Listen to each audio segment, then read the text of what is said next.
What's up, guys? Today we're playing a game called Masters of Anima. It actually came out a couple days ago, April 10th.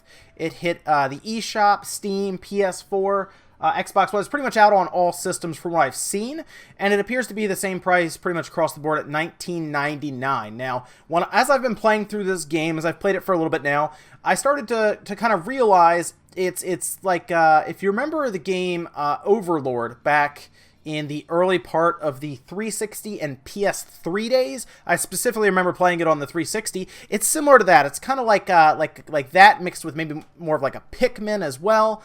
So if you kind of like the games where you have like a little army kind of behind you that you command around to do tasks for you, you probably enjoy this game.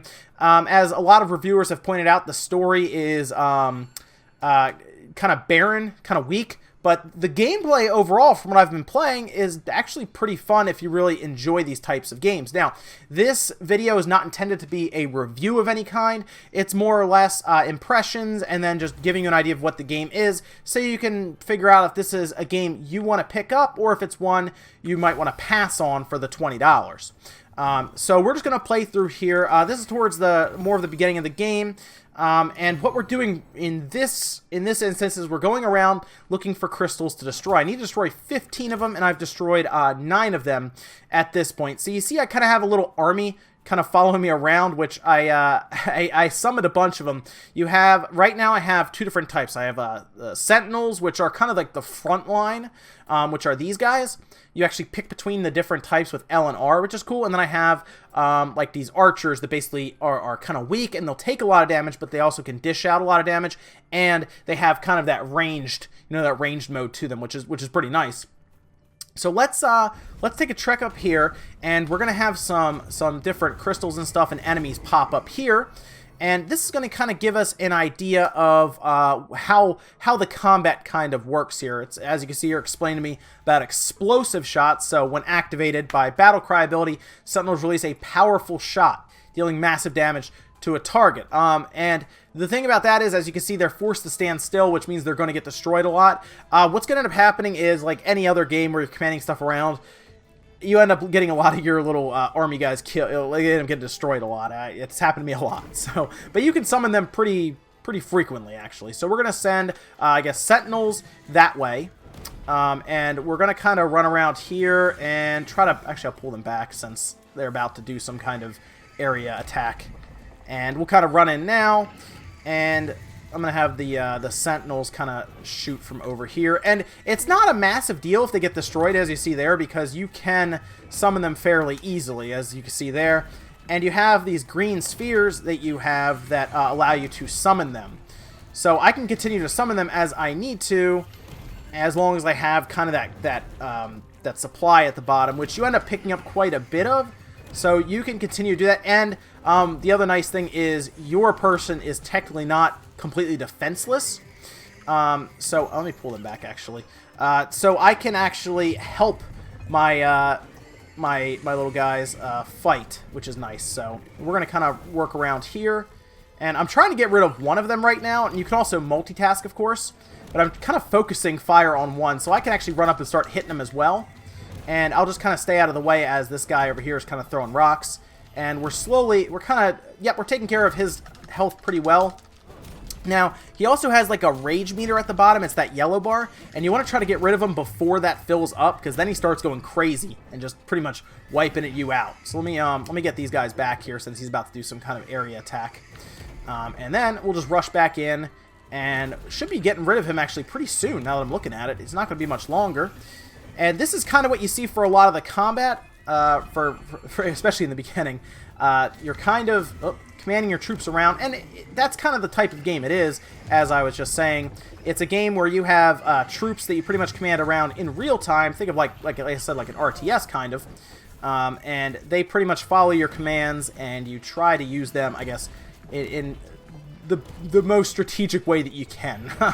I'll say that, because it ends up not always going the way you want it to, and a lot of times your guys will get destroyed. But as you go further in, you get different types, and then battle becomes easier. Your character also does level up, as you see in the bottom left there. I'm level 3, and as you defeat enemies, as you kind of, oh, there we go, complete tasks, you will level up and you will gain new abilities, which is very helpful, obviously. Oh man, that guy just took me out. He took out a bunch of people, man. But they're pretty good about giving you quite a few of these green gems that will let you essentially continue to summon and everything. But you do get a score at the end, so if you're not good, it will give you like a D ranking or whatever and tell you you didn't do a good job. But for the most part, if you're getting into this kind of series and you just want to check it out and have fun, it's a fairly forgiving game from what I've seen so far. So know that it's not the worst if you end up getting a lot of your guys destroyed, because you can continue to summon as you collect these green spheres. So that was kind of nice. It looks like he's actually almost in rage mode, so I'm gonna have to be careful about this. But the good news is he's also almost destroyed. So we're gonna keep summoning here. And this is kind of what I've noticed about the battles. They do take a little bit of time as you go, but some of the earlier ones get easier as you get better at the game. As I started playing back through, I started to realize parts of it were easier. But these aren't my kind of games, to be honest. I'm not a big fan of the, I guess the kind of the games where you command your troops around like this. Like a Pikmin game. Pikmin's fun, but I'm not really a big Pikmin guy. I was never really big. I played Overlord. I didn't really like that one as much either, to be honest. But I do know a lot of people really like them. So let's continue to work through here. I have this guy who's kind of left over now, and I guess we'll summon some more people up, and we'll try to get rid of him fairly quickly as I try to build up a nice little army. We'll send the Sentinels after them, and he's already starting to do his little area effect. That's fine. I need some more of those green spheres. So I'm also curious if people have been playing this, if they're enjoying it, because it does, like I said, I'm playing it and it feels like a Pikmin style game. So I'm curious if people have played Pikmin or are really into these games, if this is a game that you're enjoying right now. Because I could see how some people would really get lost in that. Like I said, it has kind of the RPG elements, which is really cool, where your character does level up and everything and you gain new abilities. Basically like a skill tree that you get. The problem a lot of people have pointed out is the story is not as interesting as they would like it. And I guess I can understand that. If the story's not great, you can get kind of bored of it. But the gameplay has been pretty good so far, and they introduce a lot of little puzzles too, which was pretty neat as well. So you do have little puzzles where you use your basically your minions essentially to you went rage mode. To move things, to shoot things down. So they have a lot of little things they try to get you to do. You commanded them there. Yeah, go after him. So we're gonna work through this guy pretty quick actually here. And that's another guy down there. No, that's there we go. Cool. All right. So there we go. Victory. I'm sure I got terrible rankings for time and destroy. And 163 Guardians got destroyed. I'm the worst commander. Ugh, man. I'm sure there are people who do like a great job with some of this stuff. So, for example, this is a gem that I cannot get to as my character. Like, if I run into it, I'll start taking damage. So, you want to use your characters, your minions. They essentially have no issues going across that. And then I can also, of course, let them shoot it as well. And these are the gemstones that I have to get rid of. So, we'll see. I've destroyed 10 of them. Great. But I can also summon more now since I have my little gems back. And let me get some of those. There we go. And we'll continue to work through here. So from what I've seen, this part is not necessarily the entirety of the game from what you're seeing. It's more or less just the part of the game I'm in now. Like I said, there were puzzles I went through, which was okay. They were pretty standard puzzles. They weren't anything fancy. Nothing like that. But they were still fun enough. You had your minions push things around at different spots and kind of put everything together. So that was pretty cool. Let me we'll fill this guy up. You have these moments where you have to fill these up to get experience. As here, I got 50 plus 50 experience, and of course you level up your character. So you can kind of multitask these guys around too. So I'll have them kind of destroy those, and these are just gemstones that I'm trying to work through now. So we'll let them go ahead and kind of work these through. 11 and then 12.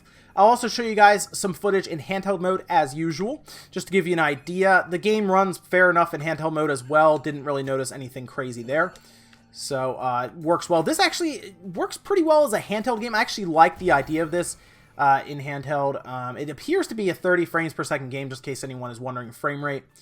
I haven't played it on the PS4 or anything. Obviously, PC, you can get it on Steam as well. The requirements, not very high, so you should be able to get 60 frames pretty easily out of a PC.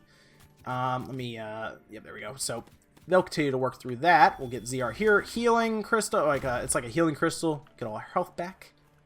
And we gotta put some gems into this guy. And that'll just open up the, there we go. Open up the path there. They do have little hidden things. For example, there are little runes you find that will increase your health. So your health bar go up, the amount of those orbs you can carry go up, which is great. These are interesting because I don't really know. I guess there's things to find and they give you experience because, as you see there, they had orbs around it anyway to give you. So I'm not really sure what the need of that is to spend your orbs on it since they always give you more orbs anyway. I'm heading up here. Let me go back down here because there was another space over there to check. They have a lot of little branching paths that will give you health upgrades and ammo upgrades, things like that. So let me look down here real quick just to see. So there is a lot of exploration when it comes to that as well. Let's see. Oh, I guess I should check. I should go back and check the other side too, as this appears to be a larger character. All right. So we'll work through this guy. Let's send the sentinels to him there, and then we'll run around here with our... I actually got to summon more of them. And then I'll go back and summon more of our sentinels, and we'll just have them power through. Oh, I got to call them back so they get out of the way of that. So you do have, like I said, as you can see here, different times where you want to kind of command them around so they can get out of the way. And there are times where I have seen some other people play it, and man, if you're pretty decent at the game, you can command your troops around. You can group them into different groups and everything. Like I said, I've never really gotten that into these types of games. But you can do a lot to move your characters around. I'm actually going to help them here. And so I want to try to get them out of the way. And they're going to... Yes, they just got destroyed by them. See, I have no remorse for them just getting destroyed, apparently. I just let them get destroyed constantly. Although, that's how you get better scores, is to... of course, try to be strategic about it. Not that good at this kind of game. So, but I will call them back here to get them out of the way of that. The basic stuff like that, I can at least do. So if you're a Pikmin veteran, yeah, you're going to do fine here. Me, not as much. But hopefully this gives you, like I said, the idea of this video is just give you an idea of what the game is. Maybe you've seen it in the eShops, maybe you've seen it on the PlayStation 4 page, or even on the Steam page. You're just curious what it is. So let's keep working through this guy here. His rage meter is concerning me a little bit because I might actually hit the edge of that, maybe? I'll try and run them out of the way. There we go. So, actually, I think we're gonna just beat that rage meter, actually, now I'm looking at it. It's gonna be close. Let me summon more of them, more of the sentinels. And I'm just gonna help them try to destroy this guy. Oh, I took a shot. I also unlocked like a roll, where you use the right stick to kind of roll, almost like that Diablo roll. Like push them in there too. There we go. More of them. We're gonna get them. We're gonna get them. His meter's almost done. I'm always curious how many minions I get destroyed. Like at the end, it always tells me, of course. And I'm just curious how many. Last time I had 163, I think. Oh man. Let's see how many I lost here, because I have a feeling it's quite a few. Oh, of course, there's another one. So, good. More chances to lose more of these guys. Oh, man. Let's hit him with the sentinels. There we go. And we'll move them around there. I gotta get them back over here. Kinda got out of the way in time. Some more of them. I might get more of these green orbs, actually, because I'm running low. Let's see. I'm going to go around behind him, actually, do some damage. And we're just going to keep working through this guy here. I have a feeling this might be another couple minutes. So what I'll do is I'll jump you guys forward a little bit to when he's destroyed, so we can move on to the next part. And it looks like we'll just get him right before he'd end up destroying everything around me with the different minions. So we got a couple of them left. Oh, man. How many? 166. They just get destroyed constantly, man. I have no remorse, apparently, for these guys. That's fine. Let's move over here. They got the little health here for me. There we go. And now we're moving on to the next part. So, oh, nice. I might have enough to... Yeah, there we go. Cool. So this might actually be... Let me see if that's enough. Oh, oh, cool. Okay. So you kind of get these as you go through, too, the little tablets that you collect. 100 experience, too, by the way. So I'm getting very close to that level 4. You get those as you play through as well. They're just like little collectibles and stuff, but they give you a lot of experience, as you see there. 100 experience is pretty good. I'm almost to level 4 now. I'm going to jump you guys over to handheld mode so you can see how it plays there. Overall, though, the game's fun. It's an indie style game, like a Pikmin mixed with an Overlord. Like I said, it's not a full price game. It's $20, so it's not bad for a price like that. And I think it's worth checking out. I still need to go up the steps here and see what we have up here. But if you enjoy these type of games where you're commanding troops around, your character can still do some damage, mild RPG elements with leveling up, story is, at best. But if you like the kind of gameplay like this is probably right up your alley, and I'd check it out. This is, again, Masters of Anima, out on all systems, $19.99. Thanks for watching, guys, and I'll see you next time.